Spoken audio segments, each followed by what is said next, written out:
de volta! E olha quem eu trouxe aqui para vocês, Pastor Clisma. Olá! Esse é o pastor da Arena Church. Eu conheci ele quando eu cheguei aqui em Brasília. É um grande pastor, inclusive, por isso que eu convidei ele, que trouxe uma história, um histórico de vida cristã muito interessante.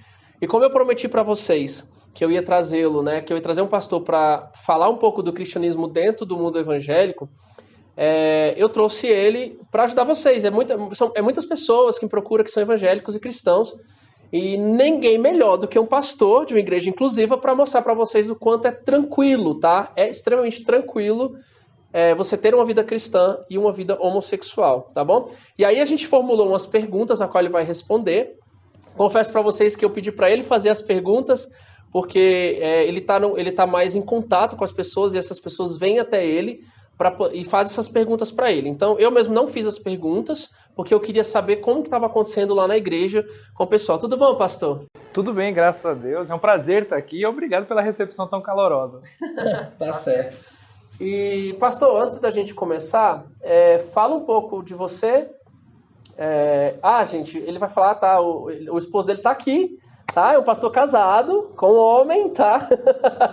E ele vai falar um pouquinho dessa história para vocês. Conta pra gente, pastor, como é que foi essa história aí de a sua aceitação e como foi como nasceu a igreja, inclusive a Arena Church. Bom, vamos lá. Eu nasci num berço cristão, evangélico, nasci numa denominação talvez a mais conhecida do Brasil, que é a Assembleia de Deus, lá de norte a sul do país. E como todo homossexual, vivi o conflito, né? Dessa questão da sexualidade e a fé. Sofri muitos anos com isso, me percebi cedo, desde adolescente homossexual, tentei cura, a reversão da sexualidade. Sei muito bem como é isso. Fui para todas as terapias espirituais que a igreja podia oferecer à época, inclusive denominações que não eram a minha denominação, outras denominações da minha cidade, cura e libertação, encontro com Deus, tudo que você puder imaginar, e nada disso resolvia. Quantos anos foi mais ou menos essa... Que eu decidi buscar ajuda porque não queria ser homossexual foi com 16 anos, mas eu já me percebi homossexual muito antes disso. Bastante tempo. E aí nesse processo todo eu fui descobrindo que isso não ia mudar. E à medida que eu fui percebendo que tudo que eu tentava de tratamento espiritual não revertia a minha sexualidade, eu comecei a me questionar então se realmente isso era um problema para Deus. Como eu sempre ouvi que era um problema para Deus, porque essa era a doutrina da minha igreja, a filosofia da minha igreja, eu tinha uma única opção, ou pensar que eu ia para o inferno e não tinha o que fazer, Deus me criou para me mandar para o inferno, que eu acho que é a crise da grande maioria das pessoas, né? Ou acreditar que Deus não existia. Como eu não conseguia viver negando para mim mesmo a existência de um Deus, do Deus da Bíblia, então eu ficava pensando, bom, vou para o inferno, não tem jeito. Nesse processo eu entrei num período de depressão muito, muito difícil para mim, porque culminou com uma série de outros problemas que já vinham acontecendo na minha vida, entre eles a perda do meu avô, que era minha figura paterna. E você morava com os pais nessa época? Não, eu sempre morei com os meus avós, mas os meus pais sempre estiveram ali, junto, meio que perto. Porém, eu morei com os meus avós por uma questão de opção. Eu sempre gostei muito deles e avós sempre são mais doces com os netos, né? Até mesmo porque eles têm aquela história, né? De que quando a pessoa é muito sensível, você foi criado por quem? Criado por vó.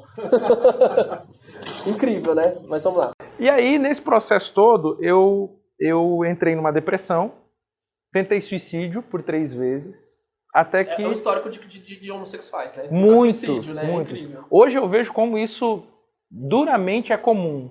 Tristemente isso é comum na vida de muitos homossexuais. Infelizmente. E foi nesse processo, numa dessas tentativas, em que eu acabei indo parar no hospital. O médico que me atendeu, que não sei se é cristão ou não sei que fé ele professa, mas ele disse para mim, isso é muito novo para estar num estado desse, você tem uma vida pela frente, vai procurar ajuda psiquiátrica. Foi quando eu decidi de fato procurar ajuda psiquiátrica. E eu costumo dizer que foi ali, com uma psiquiatra extremamente técnica, né, médica, usando da ciência, o seu conhecimento, me ajudou a compreender a minha sexualidade e com isso eu compreendi, melhor dizendo, o Deus que não faz acepção de pessoas, consegui chegar a uma igreja inclusiva, ou como nós chamamos hoje, afirmativa, que ficava em São Paulo. E o interessante, né, te cortando um pouquinho, pastor, é que, inclusive, eu escutei isso de muitos evangélicos, de muitos cristãos, eles têm um certo medo de você ligar ciência com fé. Eu acredito muito, quando você fala para mim que foi no psiquiatra, que esse psiquiatra ele foi usado por Deus, porque a ciência é algo dado por Deus. Sim. Então, sim, por que não? Um profissional não pode ser uma ferramenta de Deus para te trazer essa solução, né? Então, se a ciência ela prova que a homossexualidade é algo totalmente natural, por que que não, na nossa fé, na crença, a gente não pode acreditar que em Deus ser homossexual é algo natural? Exatamente. Né? Hebreus fala isso. Hebreus 11 diz que pela fé entendemos que os mundos foram criados. A fé não compete com a razão. Quando Paulo diz pela fé entendemos, ele está chegando num lugar onde é possível colocar a razão, o conhecimento científico, o conhecimento lógico e a fé inteligente, que não tem a ver necessariamente com a religião, que muitas vezes rouba a nossa capacidade de pensar, mas tem a ver com o relacionamento perfeito em Jesus, onde você consegue compreender as coisas também com um olhar técnico científico. Sim, bacana. Mas aí, continua. Você estava falando que você foi no psiquiatra e aí as igrejas? A psiquiatra começou a trazer alguns questionamentos que talvez estavam internos e eu não tinha coragem de fazê-los por conta da minha teologia tradicional, Sim. por ter vindo de uma igreja muito tradicional.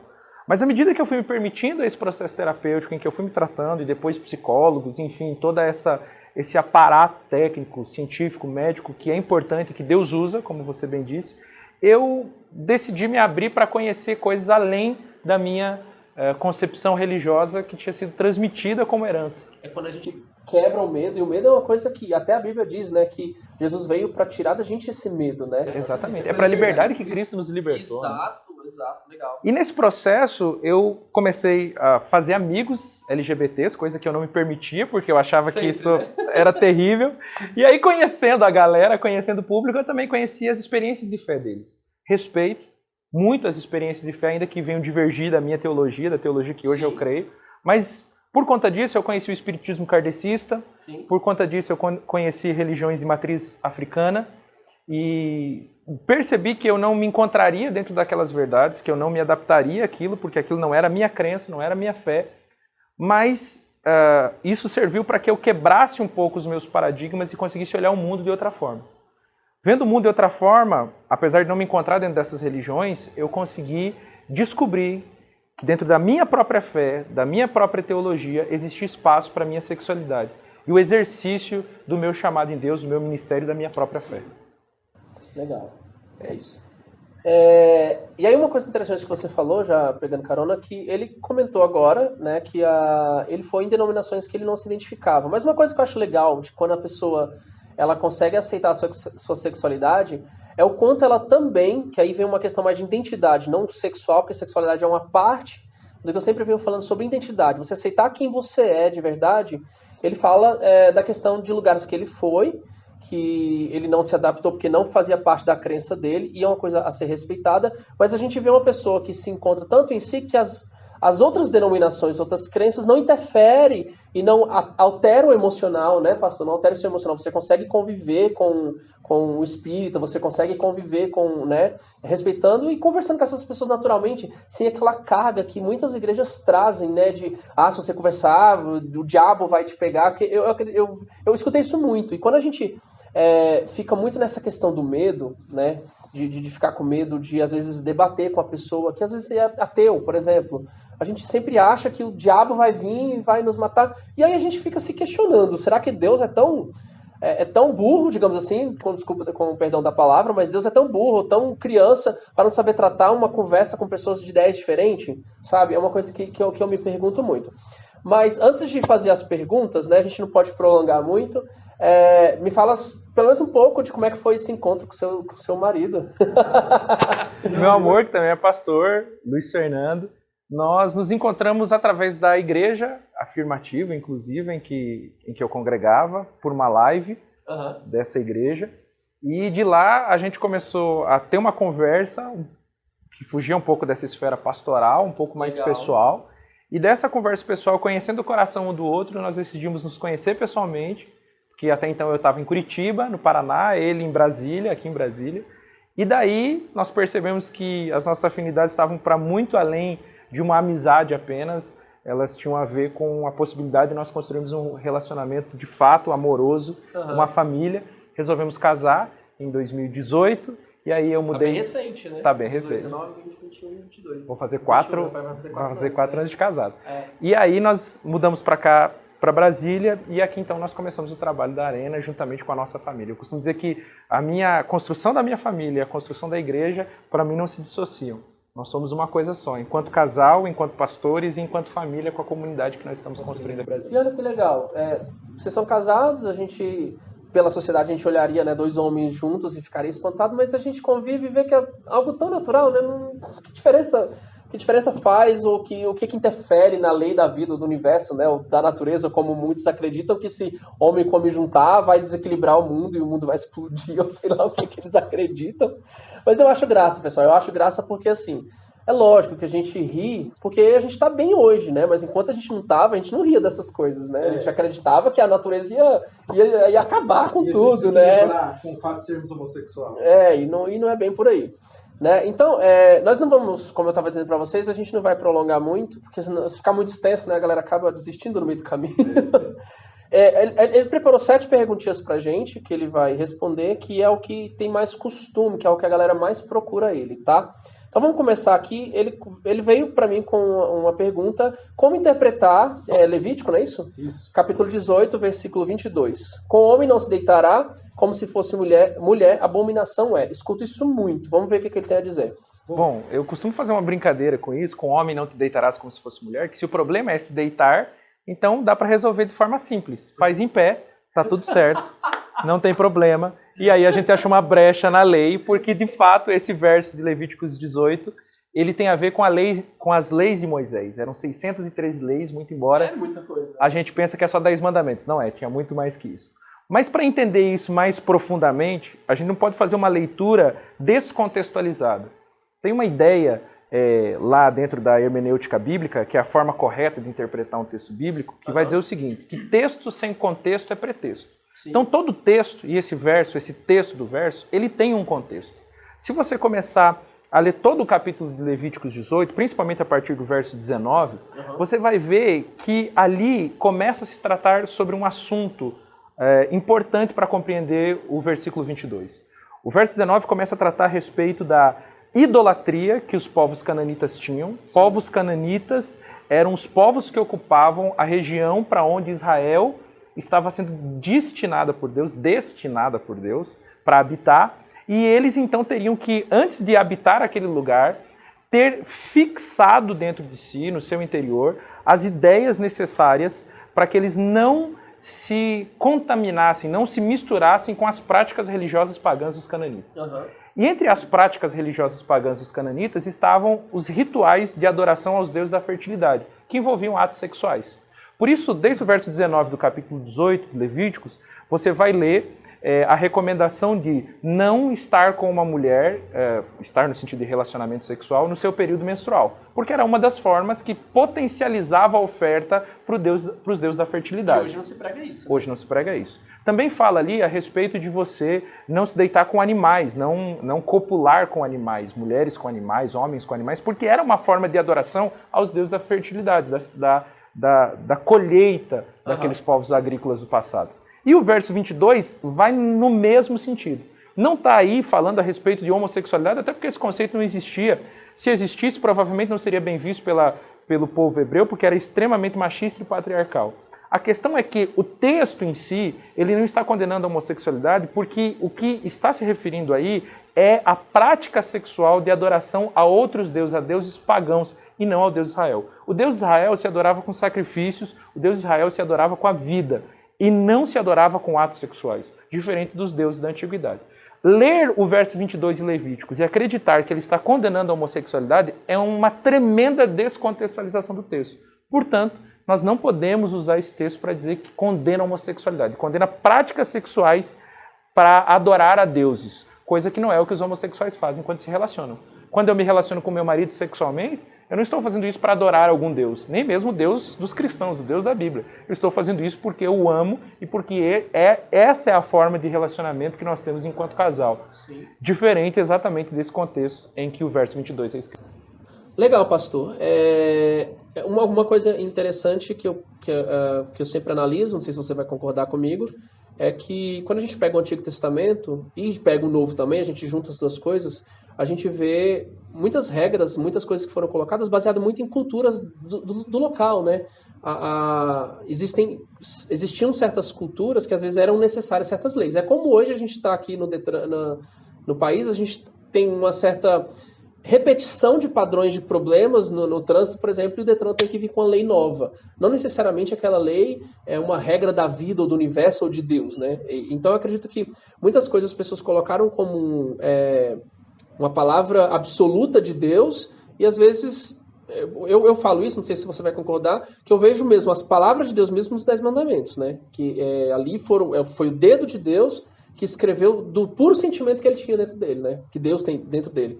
Mas a respeito das leis em si, às vezes eu entendo, se você pode me corrigir, que é muito baseado em como as pessoas estavam vivendo naquela época de Moisés. Seguindo o entendimento teológico, nós temos 3 momentos a pensar quando nós olhamos para as leis do Antigo Testamento. Existiam leis cívicas que visavam organizar Israel como nação após a saída do Egito. Existiam leis morais que tinham a ver com a cultura e com a moralidade daquele povo, que aí sim entra as questões geográficas, as questões culturais. Nós estamos falando do Oriente Médio, antes de Jesus Cristo, numa cultura, mais uma vez, extremamente machista e patriarcal. E existiam as leis cerimoniais, que tinham a ver com as práticas culturais do povo hebreu, do povo judeu. Do povo hebreu. O judeu é muito, muito depois disso. Uhum. Mas, enfim, ao ler Levíticos, nós precisamos ter claro, porque quando eu divido as leis nesses grupos, eu entendo aquilo que pode ser aplicável a mim e aquilo que não é aplicável. Paulo nos ajuda isso de forma muito mais simples, quando no Novo Testamento ele vai dizer o seguinte, que eu preciso identificar o espírito da lei, porque a letra da lei, ela vai matar. Ela mata. Mas o espírito da lei, ela vai vivificar. E o espírito da lei é exatamente isso, é a inspiração. O que estava por trás daquilo? Quando eu estudo, inclusive, o contexto de uma lei que tem a ver com a cultura, com a geografia daquele povo, eu percebo não necessariamente a letra em si da lei, o sentido em si daquela lei, tentando aplicar ela para a nossa realidade hoje. Mas o cuidado de Deus naquela época, e o Deus que não muda e que era suficientemente poderoso para cuidar do seu povo naquela época de uma forma muito específica e que consegue, de outras formas, talvez específicas dentro de um contexto nosso próprio, cuidar de nós da mesma forma ainda hoje. Sim, bacana. Eu não vou poder... Pessoal, já está em 17 minutos de vídeo e a gente ainda tem 6 perguntas para ele responder. Mas como era realmente uma entrevista e tem o intuito de ajudar vocês de uma forma mais precisa, a gente sim vai estender um pouco o vídeo para que quem quiser entender a fundo e sentir paz, né? Porque eu mesmo fui uma pessoa que quando eu fui decidir aceitar a sexualidade, eu saí assistindo o vídeo para torta à direita e peguei vídeo de 20, 25 minutos para poder entender essa questão homossexual e a questão minha de fé. Então a segunda pergunta, pastor, o que fazer quando ouço uma pregação dizendo que ser homossexual é pecado? Isso mexe muito comigo. Talvez você que é LGBT e cristão, você tenha esse problema constantemente na sua vida, principalmente quando você decide estar num culto ou ouvir uma pregação. Bom, há uma palavra, mais uma vez, do Paulo Apóstolo que nos orienta a respeito de qualquer coisa que tenha a ver com a palavra de Deus proferida por homens. Homens são humanos, a palavra de Deus é infalível. Então nós precisamos fazer essa diferenciação entre aquilo que vem da cabeça, aquilo que vem da conjectura do pregador, sim, e aquilo que é realmente a palavra de Deus. Para isso, Paulo dá uma orientação. Ele diz, prove a profecia e retende o que é bom. Prove. Você tem a capacidade, porque tem o Espírito Santo, se você é cristão e está nos acompanhando, de discernir e de entender aquilo que é aplicável à sua vida. Não se sinta condicionado a tudo aquilo que alguém fala no altar, como se aquela fosse a suma verdade. Não, assim como o Espírito Santo que inspirou aquele pregador, o fez quando ele estava naquele altar proferindo aquela palavra, também pode inspirar você como ouvinte a compreender e absorver a verdade daquilo que é bom para que você viva com abundância. Pastor, e a terceira pergunta o que é teologia afirmativa? Até eu quero saber sobre isso, porque eu não tinha escutado esse termo ainda. Fala aí pra gente o que é teologia afirmativa. Bom, teologia afirmativa é um braço da teologia tradicional que visa trazer afirmações bíblicas a respeito da comunidade LGBTQIA+. Ela é diferente da teologia inclusiva, justamente porque hoje se entende que a teologia inclusiva, principalmente nos Estados Unidos, onde foi criada, busca a convergência não só de pessoas de diferentes questões sexuais e de identidade de gênero, mas também busca a inclusão de pontos religiosos diferentes, a fim de congregar numa mesma comunidade de fé ou numa mesma homilia de culto essas diferentes religiões, esses diferentes credos. A teologia afirmativa não faz isso, ela congrega pessoas, mas o credo da teologia afirmativa é a Bíblia enquanto palavra de Deus e o Evangelho de Jesus Cristo enquanto revelação da palavra de Deus para o homem. Nesse sentido, nós entendemos que a teologia afirmativa, ela inclui a comunidade LGBT sem excluir as verdades bíblicas, inclusive a respeito de outras orientações sexuais e identidade de gênero. Legal. E a gente pode até usar mais esse termo. Eu vou naquela igreja afirmativa. É mais leve também, né? Porque, vamos na igreja inclusiva, a galera... Tipo, as outras excluem? Eu não posso dizer que as outras excluem. E também não posso dizer que totalmente a nossa igreja é inclusiva no sentido do que inclusiva pode ser na sua abrangência. Mas ela afirma um público que talvez seja excluído pela grande maioria das igrejas tradicionais. Legal. Por isso afirmativo. A quarta pergunta é como entender a transexualidade na Bíblia. E eu já quero pegar um ponto, pessoal, que da transexualidade, ele vai falar aqui agora pra gente, que eu sei que ele vai falar. Eu fui no culto dele há umas 2 semanas, se eu não me engano, 3 semanas. Não, desculpa, tem 1 mês já, porque foi antes de vir aqui pro IBESP. E ele foi falar uma coisa sobre transexualidade em Gênesis. E eu falei assim, caramba, eu li Gênesis, sei lá, quantos anos na minha vida, a vida inteira, e eu nunca percebi essa questão de que Deus não vê o seu gênero, né, homem, mulher, enfim. Então a pergunta é, como entender a transexualidade na Bíblia? Bom, primeiro eu preciso entender que na cultura bíblica a figura feminina era sempre desprezada, a ponto de que se você compreender de fato o contexto bíblico, você vai ver que a mulher tinha um valor social inferior a um camelo, por exemplo, naquele período histórico. Então, é de se esperar que a Bíblia não traga muitas menções a respeito da mulher e tão pouco sobre a transexualidade, mais uma vez, que a cultura é machista e patriarcal. Uhum. Porém, isso não impediu que Deus se manifestasse por meio das Escrituras, e ainda que a cultura do homem não compreendesse isso naquele período em que a escrita estava sendo feita, Deus se manifestou para dizer o quanto esse público também é aceito e amado por Deus. O exemplo que você trouxe é Gênesis capítulo 5 e o verso 2. Bem no começo da Bíblia. Bem no começo da Bíblia. Ali em Gênesis 5, o texto diz que Deus criou Adão e Eva juntos no mesmo momento, desfazendo a ideia que muitas pessoas têm de que primeiro Deus cria o homem, depois a mulher, por isso a mulher tem que ser subserviente ao homem. Nossa, isso é terrível. Isso desconstrói toda a ideia de preconceito, ainda que a própria sociedade que recebeu esse ensinamento naquele período histórico mantivesse um preconceito, um machismo muito grande, mas Deus já estava se revelando na história a ponto de desconstruir esse preconceito. E ele vai dizer o seguinte, no verso 2 do capítulo 5 de Gênesis, que no dia em que Deus criou Adão, Deus criou Eva e chamou os dois de Adão. Olha que e nesse ponto eu fico me perguntando, então, quem tem problema com identidade de gênero são as igrejas talvez tradicionais hoje, e muitos cristãos que você possa conhecer aí ao seu redor, porque Deus não tem. Se Deus tivesse, ele tinha criado os dois de forma separada, chamado Adão de Adão, Eva de Eva, e jamais olharia para Adão e viria dentro de Adão uma Eva. Mas quando Deus cria a Eva, ele cria de dentro de Adão, mostrando que a essência do ser humano é a mesma. Por isso o ser humano pode ser a imagem e semelhança de Deus. Deus não é masculino nem feminino, mas ainda assim, homens e mulheres refletem quem Deus é.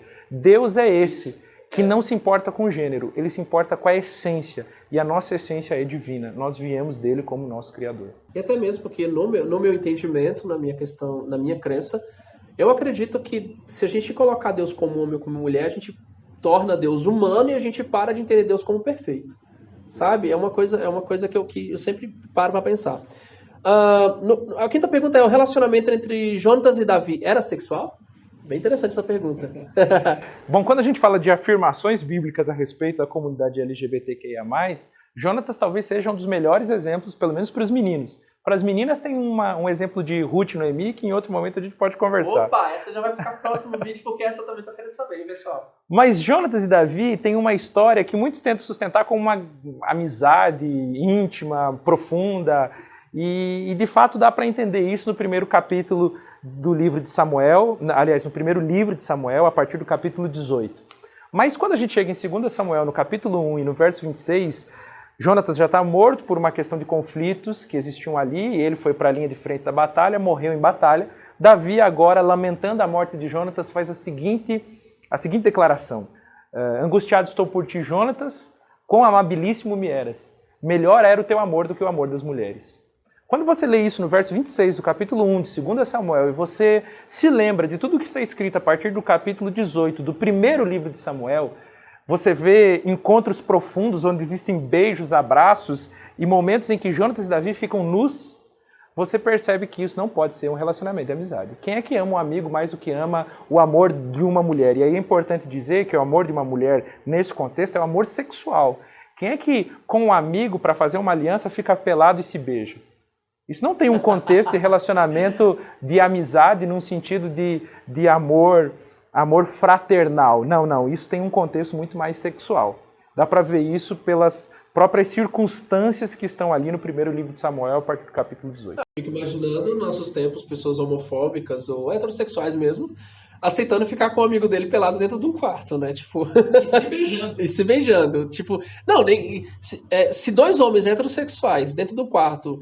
Aí a pessoa vai falar assim, mas deram só um beijo no rosto. Gente, eu não consigo imaginar um heterossexual com o outro pelado no mesmo quarto dando um beijo no rosto do outro. Se eles fizerem isso, é a mesma coisa que eles simplesmente vão... Sei lá o que eles vão pensar. Eles vão dar aquela sensação de nojo, né? E para fechar com a chave de ouro, esse heterossexual postaria no Twitter, no Instagram: amo você mais do que eu amo as mulheres. Ótima colocação, né? Quem é o heterossexual que postaria uma coisa dessa, né? Não soaria heterossexual, com certeza. Né? Vamos então, para a penúltima pergunta. Como entender Romanos 1:27? Esse Romanos 1:27, eu recebi tanto, mas tanto nos comentários do meu primeiro vídeo, que agora eu quero degustar esse Romanos 1, capítulo 27. Alguns autores, a partir do verso de número 18, se não me engano, de Levítico, ou 16, de Romanos, perdão, capítulo 1, eles fazem uma opção de subtítulo a partir do versículo 16. Eles colocam lá mais ou menos assim: a idolatria e a depravação dos gentios. Exatamente dando uma direção do que é que aqueles versículos vão começar a tratar a partir de então. Paulo começa narrando, a partir do verso 16 de Romanos 1, exatamente o que é que os romanos faziam com relação aos cristãos e o Cristo dos cristãos. Eles negaram a verdade de Deus revelada em Cristo e preferiram mais a injustiça do que a justiça de Deus revelada em Jesus. Ele está fazendo uma clara menção àquele momento onde Roma coloca para o povo Jesus e Barrabás, e é escolhido Barrabás, validado pelo governo romano, e condenado Jesus. Isso era uma tremenda injustiça. E ele vai falando uma série de outras coisas que os romanos faziam, e nessa época é preciso lembrar, era o Império Greco-Romano, a força bélica dos romanos para a guerra, mas a filosofia dos gregos. E a adoração, os cultos ou a religião de Roma, então tinha muito da Grécia.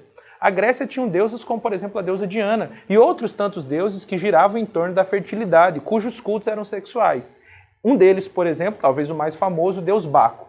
O deus Baco era um deus que a adoração ao deus Baco compreendia a promoção de bacanais, festas regadas a muita comida, muita bebida, muito vinho e muito sexo. Sexo entre homens, sexo entre mulheres, sexo entre homens e mulheres. E aí Paulo vai começar a descrever a respeito dessa idolatria, porque ele vai dizer o seguinte: esses homens, quem? Os romanos que não reconheceram a Jesus. Não a igreja cristã que está em Roma e é o motivo da carta de Paulo, e é quem está recebendo a carta de Romanos que Paulo escreve. Mas Paulo está escrevendo para a igreja em Romanos, falando a respeito dos romanos que não eram da igreja de Roma. E ele está dizendo assim, esses homens, eles mudaram a verdade de Deus em mentira, porque adoraram a servir mais a criatura do que o Criador. A criatura que é a imagem de répteis, quadrúpedes e aves. Ele está falando exatamente desses cultos greco-romanos, onde a adoração gravitava em torno de imagens que tinham metade do corpo o formato humano e a metade o formato de um animal. Por isso ele coloca répteis, quadrúpedes e aves. E ele vai continuar dizendo assim: e mudaram a verdade de Deus e escolheram a mentira. E adoraram a servir mais a criatura do que o Criador, que é bendito eternamente. Amém. Por isso, Deus os abandonou as paixões infames. Por que Deus os abandonou as paixões infames? Porque eles eram idólatras. E a infâmia da paixão tinha a ver com a crença, com o ritual religioso deles. Porque até as mulheres mudaram o uso natural ao contrário da natureza. É isso que está escrito lá no verso 26. Paulo não está dizendo qual é a natureza da mulher. Paulo está dizendo que, apesar da natureza que aquelas mulheres tinham, elas mudaram o uso da sua natureza, ao contrário à sua natureza, para adorarem esses deuses. Perceba, Paulo não está colocando o que é natural, Paulo está reconhecendo que elas mudaram o uso da sua natureza para adorar um Deus. Feito que algumas igrejas evangélicas cristãs orientam hoje, que você mude a sua naturalidade, ou seja, você que é homossexual tem a sua naturalidade em relacionamento por exemplo, se você for um menino, um homem com outro homem, mas a igreja orienta que você mude a sua natureza para adorar a um Deus. Isso era a lógica da idolatria. Não caia nisso, porque o Deus de Paulo, o Deus de Jesus, o Deus da igreja, que recebeu a carta aos romanos, não é um Deus que muda a sua natureza. É um Deus que respeita a sua natureza e que, apesar da igreja tradicional e da comunidade, de uma forma geral, não entender a sua natureza, Deus te entende e compreende porque Ele te criou como é. Continuando, nós chegamos no verso 27, em que ele diz o seguinte: até os homens mudaram o uso natural, ao contrário da sua natureza, deixando o uso natural da mulher. E aí, ele fala sobre o uso natural do homem. Pela primeira vez, ele descreve o que é natural para o homem. E ele descreve por quê? Porque nós temos que pensar que a sociedade está girando em torno da fertilidade. Está girando, e Paulo, como tem uma mente judia ortodoxa, ainda acredita que o sexo tem a ver com a procriação. Ainda acredita que o sexo tem a ver com gerar prole, e essa prole de alguma forma glorifica o nome do Senhor. Então, se a mulher não tivesse o uso natural de um homem, Paulo nem questiona isso, porque a mulher não importa para aquela cultura e para aquela realidade de Paulo. Mas o homem importa, porque o homem é o cabeça da sociedade. Então ele dá o uso natural do homem, mas não no sentido de dizer que o homem que não tem o uso natural da mulher está condenado. Ele apenas está dizendo o seguinte: olha, os homens que adoram o deus Baco têm o uso natural de mulheres, mas por causa da adoração ao deus Baco, eles estão se relacionando entre homens. Estão se relacionando apenas para agradar um deus. Imagine você, um homem heterossexual, tendo que se forçar a um sexo anal, por exemplo, para que o seu deus seja adorado. E aí Paulo vai dizer o seguinte no verso 28, eles recebem em si mesmo a recompensa que convinha segundo o seu erro. Essa forçação por causa de um Deus, essa forçação por causa de uma idolatria, depois de terem comido muito e bebido muito, faziam com que esses homens saíssem da festa ao deus Baco, desculpa a expressão, posso usar? Totalmente cagados. Você imagina, comiam demais, bebiam demais, faziam sexo anal de forma forçada, antinatural para eles, porque não tinham essa orientação sexual, porque não tinham prazer nisso, e saíam dessas festas ao deus Baco totalmente melados, digamos assim. Paulo chama isso de erro que convinha no seu próprio corpo. Porque essa não era a naturalidade dos homens e porque isso não era feito a partir de uma questão de afeto, mas simplesmente a partir de uma questão de religião. Depois do verso 28, Paulo vai dar um rol taxativo do que esses homens fazem.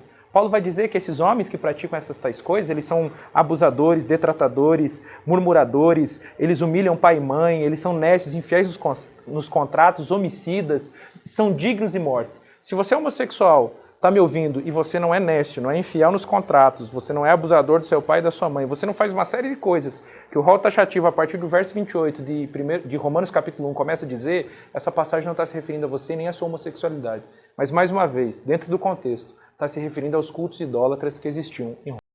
E aí a gente pega, mais uma vez, o que eu sempre comento, o que eu sempre falo, o quanto é estranho você ficar se negando, você ficar forçando uma coisa que não está natural em você. Eu acredito muito que Deus é perfeito o suficiente, que a criação dele é perfeita o suficiente para que os nossos sentidos possam saber o que é natural e o que não é natural. E aí a gente começa a entender que não faria o menor sentido Deus forçar você a uma coisa, certo? Forçar você a uma coisa que você não sente como natural. E aí você viver...